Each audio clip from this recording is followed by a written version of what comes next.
Oui. Tu m'ouvres la porte à te poser une question que je voulais te poser, c'est que, je ne sais pas si tu es d'accord avec moi, ou il ne s'agit pas d'être d'accord ou pas, c'est que j'ai l'impression, c'est comme ça que je le perçois, que nous vivons une espèce d'urgence dans le monde.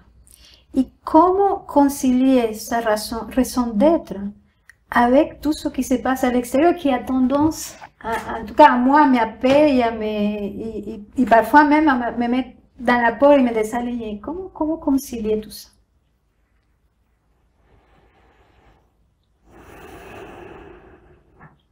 Alors, ce sentiment d'urgence,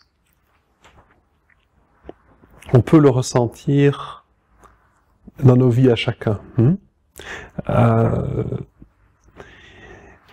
C'est-à-dire, ça rejoint un peu ce que je disais tout à l'heure, c'est que quand on est déconnecté, on fait des choix qui ne sont pas alignés avec la vie, on pourrait dire, avec ce qui est juste pour nous. Au niveau individuel, ça nous emmène sur des fausses pistes, ça nous amène dans des voies sans issue, ça nous amène à dépenser une énergie folle pour des résultats pas très satisfaisants. Ça, je parle au niveau individuel. Si ça se passe comme ça au niveau individuel, dans notre société, si la majorité des gens ne sont pas connectés avec eux-mêmes, ça se passe comme ça aussi au niveau collectif. Étant déconnectés de notre raison d'être profonde, c'est-à-dire de notre humanité, nous avons tendance, collectivement en tant que société, à aller vers des fausses pistes. C'est-à-dire, par exemple, la course effrénée vers l'enrichissement, le système économique, la croissance et tout ça, qui est déconnecté de nos réels besoins d'être en harmonie avec la nature. Enfin voilà, il y a plein d'exemples comme ça. Mais disons que ça part d'une recherche extérieure, d'une satisfaction, parce qu'on est déconnecté de qui on est profondément. Donc, ce qui se passe au niveau individuel se produit de la même façon au niveau collectif. Alors oui, il y a une urgence, parce que si j'ai fait un burn-out, et s'il y en a plein d'autres qui le font, qui en font, c'est parce que justement, cette déconnexion nous amène à la mort. C'est une mort certaine. Si on continue à chercher, à courir comme des poules sans tête, à essayer de se trouver à l'extérieur, on se leurre complètement, on se brûle. Et pour une quête qui ne sera jamais remplie, jamais satisfaite en plus. Donc oui, il y a urgence à se reconnecter à soi si on veut pas mourir d'épuisement. Mais c'est la même chose au niveau collectif. Il y a urgence à nous connecter ensemble à notre nature profonde, à nous reconnaître en tant qu'humains pour que justement on nourrisse ce qui est juste et bon pour nous en tant qu'humanité.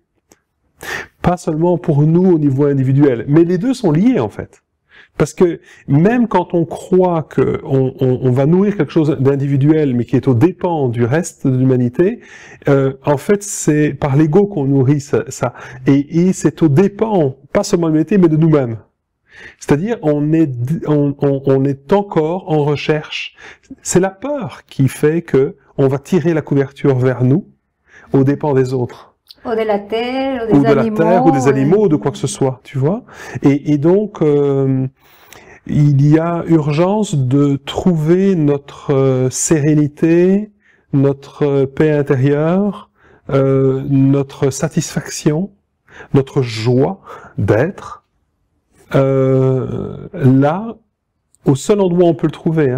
D'ailleurs, Eckhart Tolle, encore je reviens là-dessus, parce qu'il m'a beaucoup marqué dans ses enseignements quand même, c'est que il dit tout ce que vous tenterez de faire extérieurement pour changer ce qui se passe dans le monde ne sera jamais que cosmétique. C'est-à-dire, ce sera toujours des changements de surface. Le fait d'être déconnecté de qui vous êtes va, comment dire, faire que peu importe ce que vous allez faire, ça va ramener toujours au même endroit. Toujours à la pénurie, à l'effort, au gaspillage d'énergie, et à tout ça. Seule une connexion à qui vous êtes va amener un changement profond et pérenne qui va tenir dans le temps. Sinon, ça tient pas. Ça tient pas. On peut voir tout ce qui a essayé de compenser par une grandeur extérieure un manque de conscience de notre grandeur intérieure. et a été voué à l'échec. Mais il y a eu des tentatives énormes. L'Empire romain, il reste que des ruines. Hein. Tu peux prendre les Égyptiens avec, il est pareil. Il y a un moment donné où ça finit par s'effondrer. Même si pendant un moment ça fonctionne parce que il y a assez de volonté, il y a assez de compensation et de combat de l'ego pour compenser le manque de confiance intérieure, mais ça dure un temps. À un moment donné, tu te brûles, ça marche pas. Et de toute façon, c'est pas pleinement satisfaisant. Mais quand on n'a pas goûté à autre chose, on le sait pas. Hein? Moi, j'ai fait ça pendant très longtemps et je valorisais à fond le fait de vouloir réussir, d'arriver à des résultats, d'avoir autant d'argent sur mon compte, d'avoir, je sais pas, telle maison ou j'avais l'impression de vivre ma vie comme si j'écrivais un roman pour dire voilà, je suis le héros de ce roman et je vais essayer de bien le vendre à tout le monde que ma vie est merveilleuse. Mais dans le fond de moi, c'était pas vrai, je le savais. Mais j'avais rien d'autre. Jusqu'au jour où j'ai découvert cette proposition de dire arrête-toi, prends le temps d'écouter et d'apprendre à connaître qui tu es.